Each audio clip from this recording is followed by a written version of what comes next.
The following was recorded in front of a live studio audience at the Studio 21 Podcast Cafe. Greater Salem, New Hampshire Chamber of Commerce presents Success in the 603, a podcast focusing on Granite Staters who have had success in the public or private sector. We'll hear stories of how these people came to be, where they are, and what you can do to get there too. Sit back and enjoy. You are in wicked awesome company.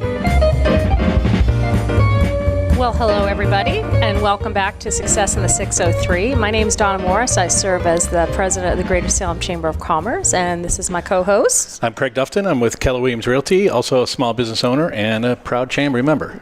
So as you heard in our introduction, Success in the 603 has been going for a while now, and we're all about hearing people's stories, how they got to where they are, what they believe it takes to be successful, and sharing that with you so that you can have the same sort of success in your life. And before we introduce our guests, I just want to let the folks know what I'm doing. Apparently, I can also stream this on the Chamber Facebook, so I'm going to be tinkering with my technology over here while Craig introduces our guest. Now, we all know about multitasking and how that's completely impossible. You're in charge. Yes. I'd love to introduce today's guest. His name is Ryan Snow. He's the author of The Miracle Morning for Salespeople. He's also the author of Explosive Sales Growth in Real Estate.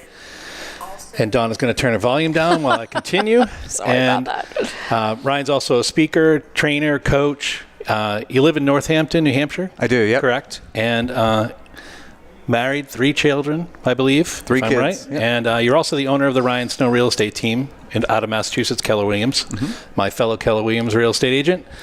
And actually, one of my newest mentors. We met on, believe it or not, I know the date, May 26th, a day that kind of changed my life, sent me on in this direction. And actually, this podcast is one of the reasons why we're here too, because we always wanted to have Ryan on. We've always talking about my success with the Miracle Morning, and welcome. It's great to have you here. Thanks for having me, Craig. I appreciate it.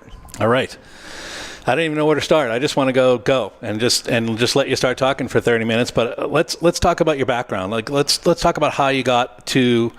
Let's kind of segue to making it up to the Miracle Morning for Salespeople. Yep. I know you're a Cutco salesman. I mean. Yeah, so what's funny is when people ask me how I got into sales, I tell them that 9/11 is the reason that I'm in sales, right? Wow. Which is a crazy, weird story. And for most people, you would look at 9/11 as like one of the worst events that ever happened in our country, and obviously it is. But it shifted my life completely because my plan was to go into consulting work, and I had an econ background. I graduated from Tufts in 2002, so 9/11 happened my senior year of college. And so all of my friends that had moved on from Tufts the year before had gone into these consulting roles. And instead of me being able to follow that same path, they all got laid off as the market sort of collapsed around us. And I responded to a business card that said $18 base appointment, and I had no idea what that meant. And all of a sudden, I'm cutting rope with kitchen knives and doing in-home sales presentations for people selling $1,000 sets of knives. So. And you obviously, did you have any sales experience before that? No, that was straight out of college. So most of my experience at that point was I had done some leadership type stuff. I'd worked in lighting and sound at the college, and I'd run like functions for restaurants and things like that. So a lot of like people facing things, but never sales. So you went to Tufts. Did you grow up in New Hampshire? And you're in New Hampshire now, but like where'd you grow up? No, I grew up on the North Shore. Okay. So about 20 minutes north of Boston in Danvers. I was going to say, Joanne Flynn was on last week, and she said she was from Danvers. Yeah, Danvers. Yeah, Danvers. I love that. The accent shows through all around the world. Everybody's like, yep, they do talk like that. So obviously we're glad that you're here in the 603, and I'm personally glad that you're here because, again, we had talked, we had met at a seminar, and we'll get into that a little bit later in the show. But I'm assuming this is where you met Hal? Yeah, so we met at Cutco. We were on opposite coasts, so I was a sales rep and then a manager on the East Coast, and I made my way up pretty quickly into leadership there. I ran one of the top 10 new offices out of 300 in the country, and so Hal and I met at like national. And where was that conferences. at on the East Coast? Burlington, Vermont, actually. Okay. So I moved up to Burlington and opened up an office up there. I had about 125 salespeople working for me. Wow, that's huge. It was exciting. Pretty young too. I was 23. Yeah. So it was pretty cool. It was a fun time running that office, and. So how long did it take you to go from rep to manager? I became an assistant manager like that following year after I started in sales, and then the very next year I opened up my own office. And when did it click for you? When did because was it the product? Was it the management? Was it the training that you had? I mean, I know it's a good training company. Yep. Yeah, no, I mean, the product's great, forever guaranteed and whatever, and you get all sorts of stories that you run into people that have owned it for like 50 years and stuff, so it definitely helps to have a product that you believe in, but I wasn't like passionate about it. Like, it was kitchen knives. I was 21 years old, right? I never cooked anything. Like ramen noodle was the last thing I had made. You use knives to open packages. Yeah, That's exactly. What you know? And so although the product was great, I think it was really about the company and their focus on training and personal and professional development. That's where I got introduced to that. I mean, what kind of training did you get? So there was, first of all, when you first go in, it's like a 3-day intensive sales training on the product and how to do a presentation so that somebody sees, like, you learned about not just talking about the features but the benefits and what are the problems that they would run into that this could potentially solve for them, and how to handle objections that came up, and how to show different options for price, to use contrast to be able to get people to act and move when they felt like they were getting a deal. So just so many basic sales things, but then also personal development around time management and people skills, and it just went on and on and on. And I just kept, and then so then they taught us how to manage and run an office and how to interview people and how to run training and I'm thinking it should be called Running with Knives. That's a little crazy. So at 23 years old, you're moving up. How long did you stay with Cutco? Only a few years. So a couple of reasons. Like, there were some things that came up in my office that made me decide that I didn't really want to be in Burlington, Vermont forever, especially in the winter with like 4 feet of snow falling the day before our big training. And maybe that was an excuse and like lame thinking as to why I got out. But I ended up just finding my way into selling some timeshare for a little while up there at a ski resort until I was able to move back to Mass. And that was honestly like the most fun job I've ever had. I worked like 4 hours a day. I found ways to make like $1,000, $2,000 a week selling a few timeshares, and then go out ski all day on your lunch break. And nice. Yeah, so 25 years old, up there skiing and just doing what you want to do. That's pretty cool. So how did you first meet your co-author of the Miracle Morning for Salespeople? This is was this the second or third book in the series? So it started out as the second book, but it launched after the real estate version. Okay. So Hal and I had been writing this already. In fact, if you listen to one of the podcasts with Hal and I, he talks about the fact that I am the one who gave him the idea for the book series. Yes. And so we need to start working on this. But then Michael Mayer had come in and had already written 7L, the 7 levels of communication. Yep. And they took those same characters and made a fictional version for the real estate version. Yep. While Hal and I were figuring out the nonfiction way to move forward. And that's sort of the background now for all of the nonfiction style books. Okay, so just for the people out there, Hal Elrod is the co-author of this book, and you also had, I think it's Honor Recorder that was doing this with you. And Hal is a Cutco salesperson too, a very successful Cutco salesperson, and also the author of The Miracle Morning. So you might definitely pick all these books up. Donna, you have any questions? No, it sounds great. I'm eager to learn more. Do you want to, speaking of sales? Yes. Perhaps we should we should segue into keeping the money flowing into our podcast. This is true. We'll be back with Ryan Snow in 1 second. So again, Success in the 603 is made possible through the generosity of our sponsors. And with that, we'd like to thank Travis Terry & Company. Travis Terry & Company is a CPA firm located at 25 Main Street in Salem, New Hampshire. They make taxes less taxing. So tax season's right around the corner. Be sure to reach out to Travis Terry & Company in Salem. Love Travis. Thank you very much. Now we're back with Ryan Snow. Ryan, after Cutco, after selling timeshares, which sounds like a lot of fun. I think we might, when I stop selling houses, maybe we'll go to timeshares. What led you towards the Miracle Morning? How did you and Hal meet? I know you've told the story probably 1,000 times, but. Yeah, so we met initially at conferences and stuff, but we had a mutual friend in John Vroman. So John was a regional sales director or whatever, not director, but regional sales promotions manager, and then became the national sales promotion manager of Cutco. And so we had both interacted with him, and he's just an awesome guy. He started a charity called Front Row Foundation. Yes. And so Hal is the biggest contributor actually through all the books and everything. He's donated more to Front Row than any other donor. The Front Row Foundation, I'll let Ryan explain it, but actually Hal was a recipient of it too, and we'll talk about that too.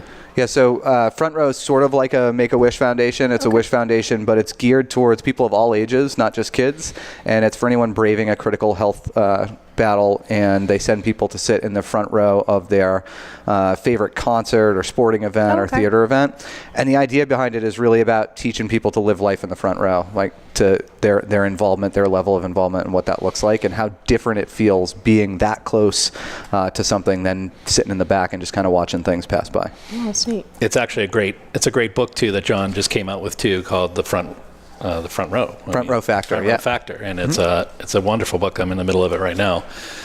So you guys got together how? How did John introduce you? You went to a seminar together, or are you just hanging out together, or? No, I was the fundraising director for a few years for Front Row, and Hal ran an ultra marathon to raise money while I was running the fundraising. So one of the big fundraisers they ran was the Atlantic City Marathon. Nice.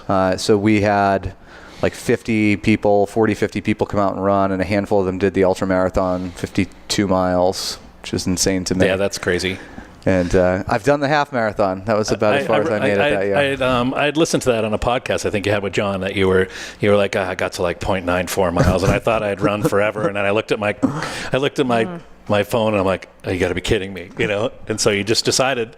And John gave you some great advice, which I love that. He's like, just one step at a time, and that's a great thing for anybody. Just, I said that to someone yesterday in our real estate office. He's like, I'm really frustrated.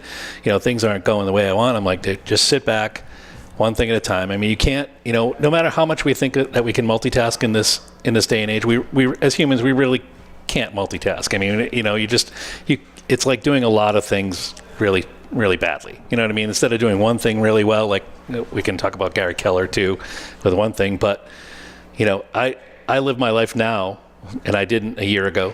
I live my life one thing at a time. You can only really focus on one thing at a time. Yeah, so the quote that he shared with me was from Dean Karnazes' book, and I forget the title, but it was something like The Marathon Man or something like that, Ultra Marathon Man. And it was, you only ever have to take one more step. Right, so even as tired as I was at the end of that first mile, I hadn't trained, I wasn't a runner, and I was doing it for the charity. Yeah. I thought about it, and I'm like, but I walked all the way home after that. So could I have taken one more step? Could I have run one more step? And when you think about it that way, it's just far easier to overcome these big things because they all start with just that one more step. But you did it. You got the 13.1 miles in. Did it in 2 hours and 10 minutes, actually. Wow. 13 10-minute miles. I would probably get 0.94 in myself right now. But I've been trying. I walk every day, and I run as much as I possibly can, and then I'm just like, some people just don't have that runner's build. Swimmers have swimmer's build, and I don't know what I have a build of. It's not a runner or a swimmer. So I want to learn, because I have not read the book. Okay. I want to learn a little bit more about, why should Ryan, tell me about this. What is this, and how does it relate to success in the 603, and kind of explain to everyone out there Craig's enthusiasm and how this is an appropriate thing to be talking about on our podcast. Why should I read that? Why should everyone out there read that? How's it going to give them success? Love it. I should actually just have Craig tell a story, but the way that it started was Hal really his whole life sort of tanked on him. So he was the number one sales rep at Cutco, moved up very quickly in the company. He was 19 years old and broke all the records. And so he did really well in sales for a few years after he kind of hit his income goals and felt like he had reached his peak there and wanted to move forward. He decided to start coaching. So he was coaching and training salespeople, and similarly, what happened with me with the 9/11 crash that took me into sales is we had the big 2008 crash. Right. And during that time, one of the first things that salespeople cut when they start losing their income is they cut coaching and things that don't immediately add to the bottom line. And so he lost half of his business overnight. He had just bought a house. His house went into foreclosure, lost the house, went into a depression. Now this is a success coach who's now depressed and can't get out of bed in the morning. Wow. So almost out of necessity, he researched hey, what are the best professional development things that I could be doing for myself, and he found 6 things called the Savers, and that's silence, affirmation, visualization, exercise, reading, and scribing, which is just another word for journaling, because Saverge just doesn't have a good ring to it. So he came out with A Miracle Morning, and before it was ever a book, he was just teaching it to his coaching clients, and I happened to be in one of his group coaching programs at the time. So it's like his secret sauce. This is what's working for me. That's what's working for him. Well, he took everything that was working for everyone. He looked at all the different people that were doing all these different things, and he saw the 6 common things that all of them were doing, and he's like, well, why don't I do all of them and see how it goes? And so it started to have a pretty big impact on his life pretty quickly, and then so he started sharing it with some of us in the coaching program, and it quickly had an impact on my life, and I had gotten my way into real estate sales at that point, and I was using it with people that were working with me on the sales team, and it just quickly impacted the business and financial and physical health and lots of different areas for me. How did it impact you, though? I mean, I know how it impacted me, and yeah, I mean, I would have to go back and look, but my income went from $50,000 a year to $200,000 a year in like a year and a half. I would like to read the book. Here you go. I got a copy for you, Donna. And actually, you know, if I can talk about myself for a few minutes, I was the same way. This year, I think I had, you know, not to toot my own horn, but I think I had less than 12,000 GCI coming up to that point in May, and I roll over in January. So I was like, had a few things in the pipe, but, you know, if to say that I've done at least 10 times that in the last 7 months is not an understatement. And, you know, and it really, really wasn't that hard. I wasn't, you know, I love working for Keller Williams, and I love doing what I do, but I didn't want to ever be the Keller Williams mega agent that had a huge team, and you know, because there are those, and then you can do that, or you can just be the single agent like me. And I just wanted to be the best that I could be, and that just was a real kick in the ass for me, honestly, for lack of a better phrase. I walked out of that seminar and I'm like, wow, it's that easy. I get up every morning anyways at 5 o'clock, and I sit around and I'm fumbly doing nothing. So now I just took it and I focused it, and I got more done by 7 than most people were doing all day. And the first thing I do is I make my bed. I wake up in the morning, I make my bed. It sounds silly. No, but, you know, even... It's a military thing, too. Yeah, well, you know... Up, you make your bed. You know, that I can't remember the admiral's name, but I watched a video of him, and he said the first thing, he's a Navy SEAL, and he's like, make your bed. He goes, even if you have a crappy day, he said, you come home, at least you got one thing accomplished. Something was done. You know, your bed's made. You did it. And we talk about that in the book, is the idea that when you have one habit, too, that you've already, like, conquered and it's easy, it's a lot easier to scaffold other habits, like the idea of habit stacking on top of them. And so we suggest, like, if you're going to do the Miracle Morning, if you're going to start taking on these things that might be uncomfortable at first, attach them to a habit that you already have, like brush your teeth, which you're going to do anyway, hopefully, and then immediately after start your Miracle Morning, right? Because it's already connected to a habit that you do every day. And so same thing with make your bed. If you make your bed every day, which is a simple first step, and then you just attach the next, like, success principle on top of that, it becomes Plus, you don't go back in it. You know what I mean? When you wake up in the morning after you didn't, you know, you're like, oh man, do I really need to be up at 5 o'clock in the morning? And there were plenty of other people in that seminar with us, and you know, we had our own little private Facebook page for a few months after that, and you know, I was really getting on them. I'm like, all right, who's up? It's 5 o'clock. I'm posting, and everyone's like, oh my God, how can you be up so early? And I'm like, I'm up early anyways. They're like, I'm busy exercising. Yeah. Stop posting. Yeah, leave me alone. I'm meditating. It sounds too like, and I am actually looking forward to reading this, but it sounds like a lot of this, I think we all have the best laid plans, but it's about that focus. And actually a little Facebook today was like, on a scale of 1 to 10, how focused are you? Banana. Yeah. Like, how do you like, how does this help us to, or is that what we need? And I think that was the reason for the Salesperson book. It was one of the reasons that I went to Hal and said, listen, I love the Miracle Morning routine, whatever, but I feel like we need to shift it in a way that can help people impact their business, because especially for salespeople, we tend to naturally be like driven and task oriented, get it done, and super interpersonal, and love to talk to people, and that's like our natural state. And then there's this other piece of like being organized and like having systems in place that we're not naturally good at, right? So that's not necessarily a strength. So it was like, how do we take some of these principles and help somebody who like tends to be all over the place and not focused anyway, and give them the power of that focus? Well, let's talk about that, Ryan, because 30% of this book is really the Miracle Morning. I mean, it's what, the first 3 or 4 chapters, basically. Yeah, and so the rest of the book is you and your focus as a salesperson, as a trainer, a very successful trainer, and you know, showing all of you've basically taken it to the next level. Okay, so here's your daily routine with the savers. Now here's your daily professional routine, and develop yourself professionally as well as personally. So your personal development in the morning, and your professional development during the day. You know? So talk about that. So that next step moved into like the productivity piece, right? So our biggest resource that is limited is time, right? A lot of people think that it's money, but it's not. You can make money anytime without even actually working. So the biggest limited resource is time. And so being able to manage time, being able to manage the tasks and prioritize, and then also learning how to leverage, right? So that was sort of like the middle piece, was how do we take those pieces and implement that personal development piece into managing our most limited resource.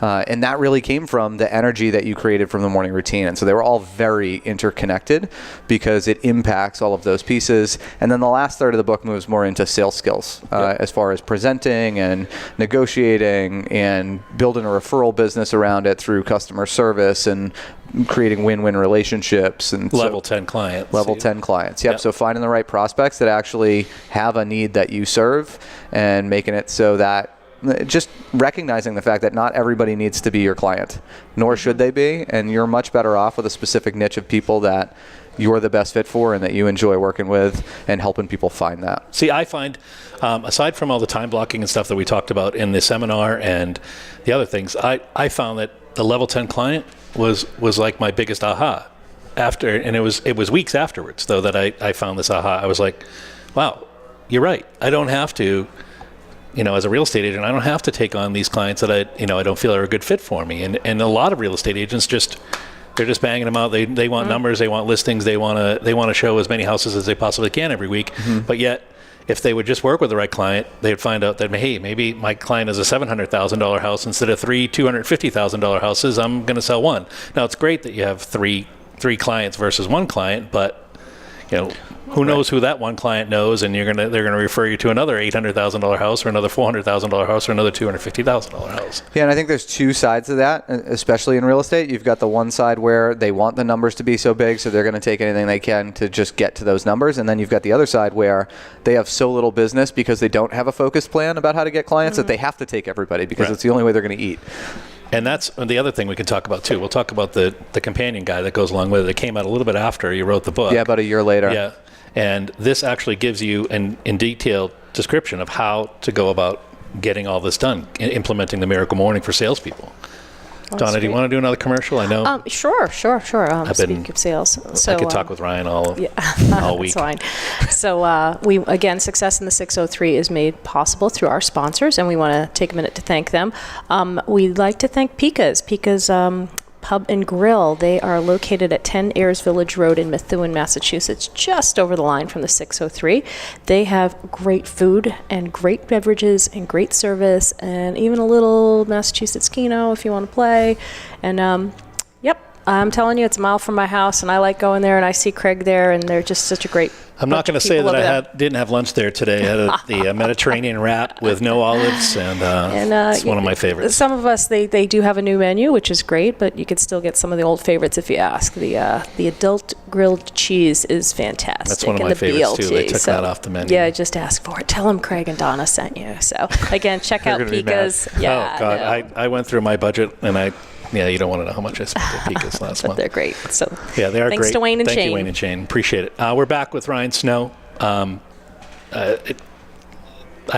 like tongue-tied again. This is twice in 2 weeks, Donna, that I've gotten tongue-tied. That's okay. I know how to talk. So. Okay. I'm going to let Donna talk for a second. Well, I'll tell you, I some of the stuff, you guys are on your little real estate world there, but it was resonating with me as well because, I'm president of a nonprofit, so we want everyone to join and we want to help them, but we do get those clients that, members that take a lot of energy and their expectations might not be on the same level of what they think we're going to do for them, and so it's interesting. I could see this, is it worth the time sometimes you put into people that are just never going to be happy with the product that you have, and then there's the other people that just want something minimum, and that's good, and then you have the other people that are just dying to be asked to be engaged, and I think that's what happened here. I've been wanting to do a podcast for about a year and a half, and Craig's a member, and somehow we got to talk, and he's like, you want to do podcast?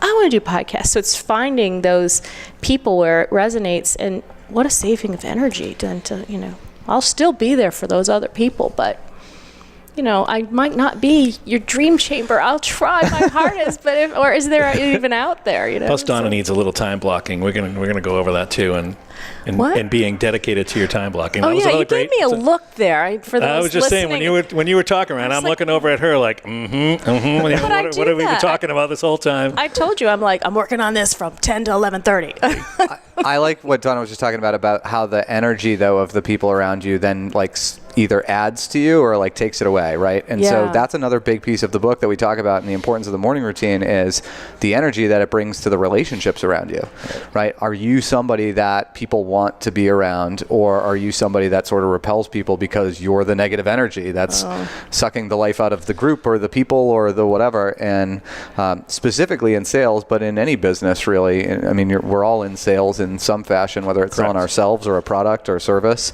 And so that has a big impact.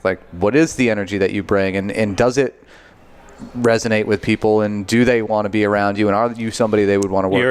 You're attracting that. You had said something before too, you attract who you become. Is who you attract, right? Right. So we talk about if you want to have level 10 clients, you got to become a level 10 person, right? That's good. That's very good. I do remember one time, this is probably 13 years ago, but someone called me spongy, and I was like, what's spongy? And they said that I turn into whoever I'm with, and I think we're all a little spongy, which you were just saying, if you're a level 10, then it makes me want to act like a level 10, so I can see that. And if you're negative, I'm going to turn a little negative, so we're all a little spongy. I'm not alone. No, you're not alone. So you've had great success with this book. I mean, you've turned it into a seminar. You're going around to different organizations, and you're teaching it in a day-long seminar, as well as you do it in a short version of it too. I did. So the last year or so, I spent traveling around 2 or 3 weeks a month all over North America. I've been in Mexico and Canada and all over the United States, and running it in different sales companies, some direct sales companies, a lot of real estate offices, and we've had a ton of success. Put 30 or 40, 50 people in a room and work through some of the exercises in the workbook and give them some things to leave with. And some people come and go, and they take some things from it and don't implement. And then we got people like you that have been doing it for over 100 days or something since. It's almost 7 months for me. Yeah. So, and it's had a big impact, right? So it's been really cool to see the impact that it's had for people by taking it out and doing it live like that. And now I've sort of stepped back, and I'm coaching and training more locally, and I'm hiring and training trainers to be able to travel around the country, because we were getting booked so many places. It was I have 3 kids and I want to see them. Yes. And so leverage, right? Yeah, so I had all these other people that sort of stepped up and said, hey, I'd really like to be able to run this training. And so now we're training them to be able to take over and run some of those workshops. And you're doing that in New Hampshire. Yeah, so we've run them I'll run them in New Hampshire and Massachusetts, Vermont, Maine, local, Connecticut, Rhode Island, and then we'll have our trainers fly out for those trainings, and they'll learn how to run the training, and they'll take it back to where they are, and they'll run it in their territory. Wow, that's great. How many trainers do you have now? How many have I done? Yeah. I don't even know. No. Over 100 this year, so yeah. Yeah, that's a little time consuming. I can see why your wife was like, hello, hi, I'm your wife. We have these children. Would you like to know them? Yeah. Well, the great part about it is Ryan and I talked a couple weeks ago about coming on the podcast, and the first thing he says to me is listen, I got to check my schedule to make sure that my kids are okay. And I was like, that is a dad right there. That's a great dad. He's not even thinking about anything else but his kids. My kids are 4, 7, and 9. So we've got 2 boys and a girl. The girl's in the middle, Lily, and then Connor is 9 and Harrison's 4. Yeah. And then, they're going to start, you're going to want to be at those games if you haven't already started, and those practices. Oh, yeah. No, we've started. So I've coached Little League the last few years, and Lily's in gymnastics. Excellent. Yeah. I was involved in Little League for 12 years myself. So when my boys went through, one of my sons played in college. So it's sometimes a rewarding experience. Yeah. And now we're doing guitar lessons together, my oldest and I. So excellent. It's fun. I'm on the countdown. My youngest is a senior, and I'll be like, oh, this is his last soccer game. Pang. So don't want to miss it. I wanted to talk to you really quick let's just talk about explosive sales growth in real estate. I know I thoroughly enjoyed this book. It's kind of almost like a manual for real estate agents, and again, I really don't think, aside from the open houses and the actual real estate stuff, you could really take sales experience out of this too as well. I mean, if you're a salesperson looking to broaden your horizons or even get into real estate, I mean, it's got 12 or so different it was 11 or so, Yep. 11 different ideas that you can take from. And obviously you're not going to be able to do all of them, but open houses is one of my big things. I'm a huge open house fan because I love that interaction, and I've had really tremendous success. I've actually sold 2 houses at an open house, and it's kind of unheard of every now and then that you get that, but I'm totally okay with it, And talk about this really quick. I know this was a good book for you. So for me, that was like something I felt like people were asking for. So I spent 3 years running a brokerage for KW. I was a team leader for 3 years, and we grew from about 90 agents to 150 agents. I want to say we hit close to over 1,000 transactions that we grew to in a year while I was there. And this was the conversation that I had like 95% of the time in coaching agents was they didn't have a focused lead generation plan to grow their business. And there's so much, and this happens in any business, right? There are so many different tools and options and things out there that you can purchase or buy. And it's like, I don't even know what to do anymore. And as salespeople, we have that, you mentioned like, how focused are you on a scale of 1 to 10? Banana. Well, I call it the shiny object syndrome, right? Everybody has it. They're looking at what's the next best thing that's all of a sudden going to get me to where I want to be. And so they try it for like a month or 2 months, and then now they've got like 9 different tools they're signed up for that they're paying for monthly subscriptions and for. They don't even know how to get rid of them. They don't have them. They don't know where they are. They don't use them, and they're like, it's only $49 and it's only $99, but when you add them all up, it's like $1,000 a month, and so they could give themselves a $12,000 raise. So the idea was, let's just show them all the 11 ways really to generate business, and just pick 2 or 3 and master them. Yes. So does that translate across industries, or is that very real estate specific? It is very real estate specific. Like Craig said, I think you could eliminate 2 or 3 of the chapters, and it would actually be useful for anybody, like online lead generation and things like that, how to use landing pages, how to then follow up with those leads and convert them into clients, and how to find your niche audience. Right. And so there's a lot of it that definitely correlates and overlaps. But when it gets to like the scripts and things like that, it's very real estate based. It's an excellent book, though. I would recommend it highly for real estate agents. I feel like this is a lot of people talk about the millionaire real estate agent and the one thing, and I think this book goes right along with it for me. And I am puffing you up because you're here a little bit, but I'll take it. It's fine. Honestly, like I was told when I first started with Keller Williams, you got to read the millionaire real estate agent, and I'm like, no. After I read it, I was like, that's not really for someone who's coming into the real estate industry, that's not really the book. You want to read that maybe 4 years, 5 years into the real estate when you're going to ready to take it to the next level of your real estate development, And I think this book and The One Thing are the 2 books that I would hand to any new agent. And how do you feel about this book as like do you hand it to your agent? Like when you're training someone, do you say, Yeah, in fact, so I do coaching and training for a couple of different sales teams right now, real estate sales teams, and a real estate sales office that hires me a lot to come in and do training. And they give this book to everybody. They give it to every person they recruit. They give it to, how awesome is that? How proud are you on that fact? That's just like, it's very cool. I love that you mentioned that they should read that instead of MREA. So I'm a huge fan of Millionaire Real Estate Agent. Oh, I am too. Don't get me wrong. There's only one page. There's only one page in the whole book on lead generation. So the whole book is geared towards the fact that you need to lead generate to grow your business, and there's one page dedicated to it. It's all about that sort of bigger picture piece. Is it a really good page? It is a really good page. And so I expanded on it for 150 pages. Yeah, it's not. Wow. Gary Keller has some excellent insight, obviously. It's brilliant. The book's amazing. Amazing guy. And the One Thing is a book that I would recommend you read too, as well, along with this book, because it really does give you focus right down to what am I going to do today to help me for this week, to help me for this month, to help me for this year, to help me for my 5-year plan or my 10-year plan.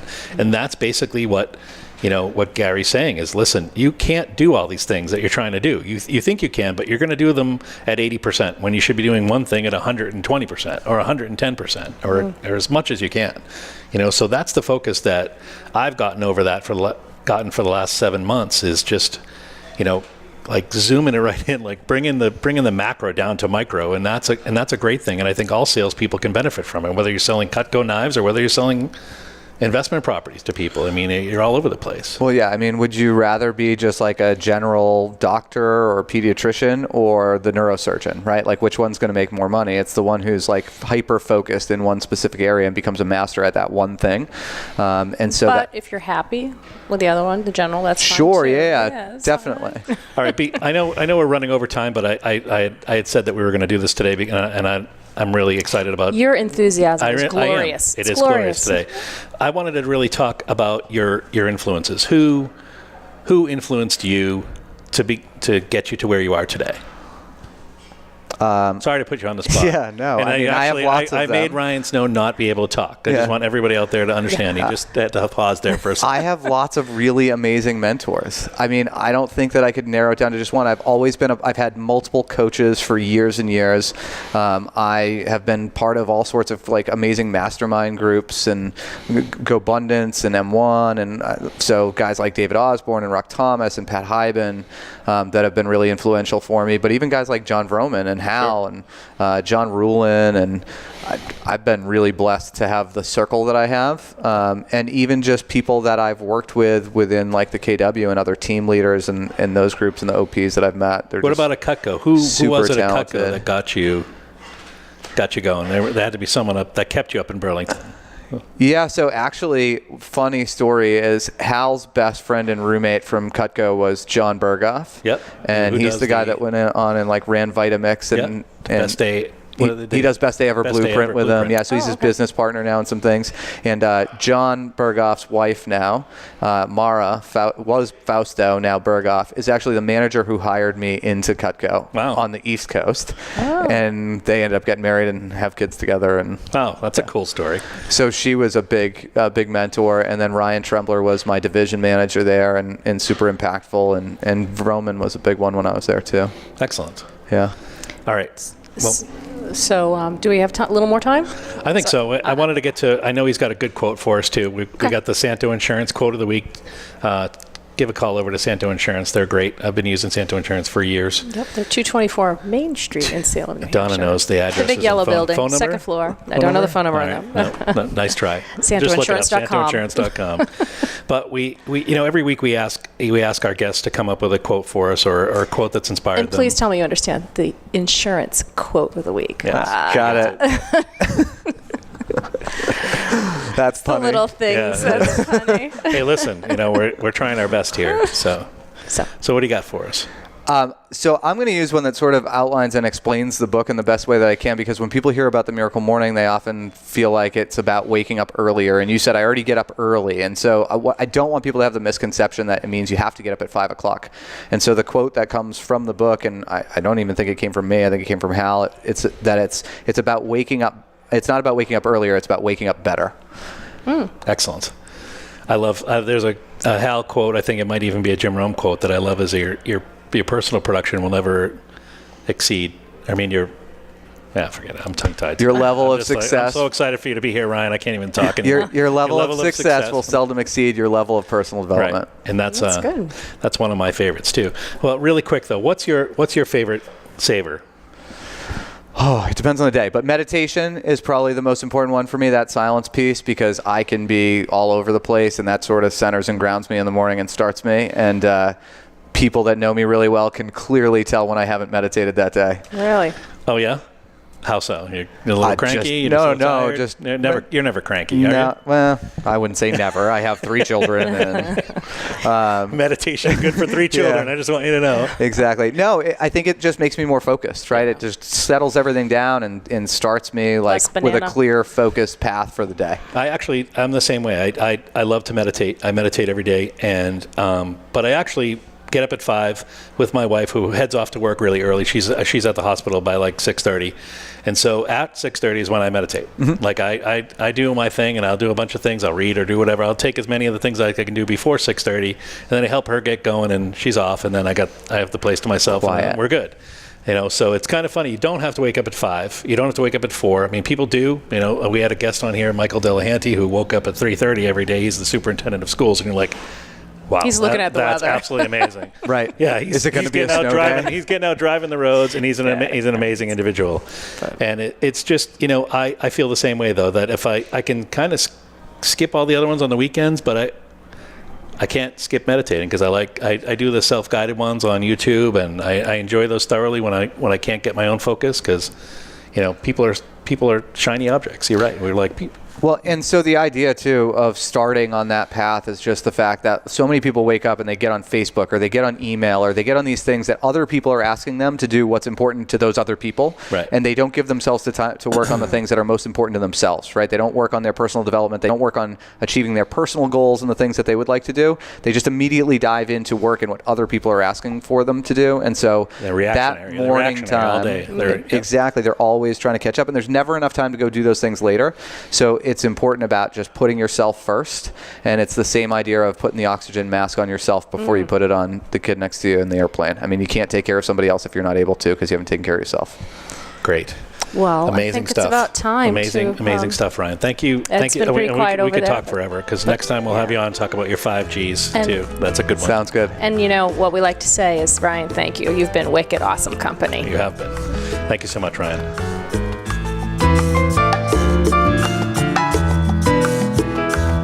The views and opinions expressed by the hosts, guests, or callers of this program do not necessarily reflect the opinions of the Studio 21 Podcast Cafe, the United Podcast Network, its partners, or affiliates.